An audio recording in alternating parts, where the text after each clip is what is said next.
The ad from the National Republican Senatorial Committee called Million makes claims about Congressman Bruce Braley raising taxes. We will show you the entire ad first and then break down each claim. Bruce Braley and Barack Obama teamed up to give us Obamacare and trillions in wasteful spending. But even Obama thinks Bruce Braley is too extreme on taxes.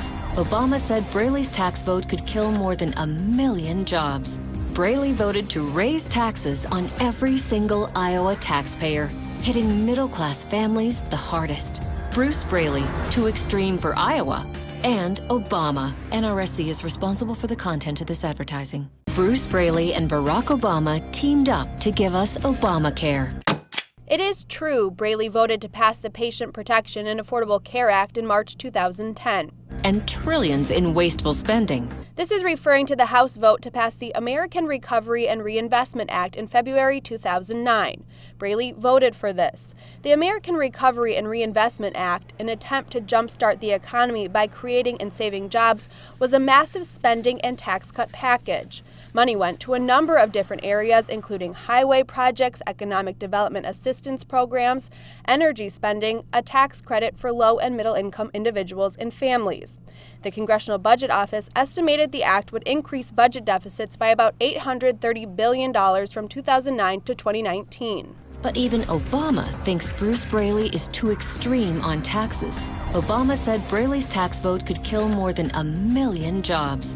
Braley voted to raise taxes on every single Iowa taxpayer, hitting middle-class families the hardest. All of these claims are referring to one vote, Braley's no vote on the Tax Relief Unemployment Insurance Reauthorization and Job Creation Act of 2010. The tax package had many provisions, including extending the Bush-era tax cuts to all Americans. The cuts were set to expire January the next year, which would have resulted in average Americans paying thousands of additional dollars. Some Democrats, including Braley, were opposed to the tax cuts being extended to those making more than $250,000 a year. Prior to the vote, Braley said he supported a tax cut extension for every American family on incomes up to $250,000, but remained concerned that extending Bush's tax cuts to the wealthiest 2% of Americans would explode the deficit. Here's what Braley had to say about his vote. Those were some of the good things included in this deal. Unfortunately, the merits of these good things do not outweigh the bad things in this deal. I cannot justify mortgaging our children's futures to provide a Christmas bonanza to the privileged few. I refuse to support increasing the deficit by at least $81 billion to provide a tax break to the wealthiest people in this country. And I refuse to support a bill that would balloon the deficit by $23 billion to provide an average tax break of $1.5 million to only $66,000 a year.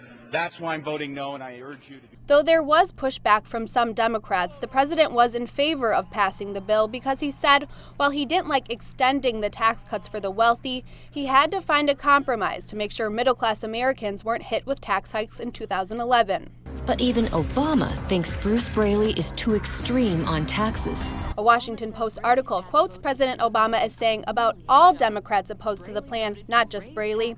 He dismissed his Democratic critics as sanctimonious and obsessed with staking out a purist position. He said they hold views so unrealistic that by their measure of success, we will never get anything done.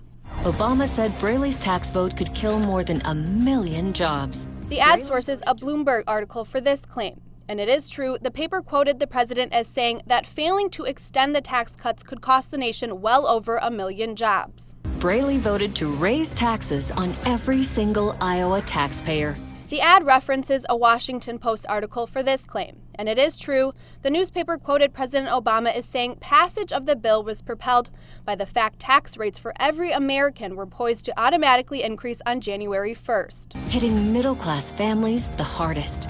While parts of this ad are true, our research finds the overall message to be misleading because it is referring to a single tax vote, while making it seem like the president thinks Braley is too extreme on taxes overall. On Wednesday, we will be fact-checking an ad targeting Braley's opponent, Joni Ernst.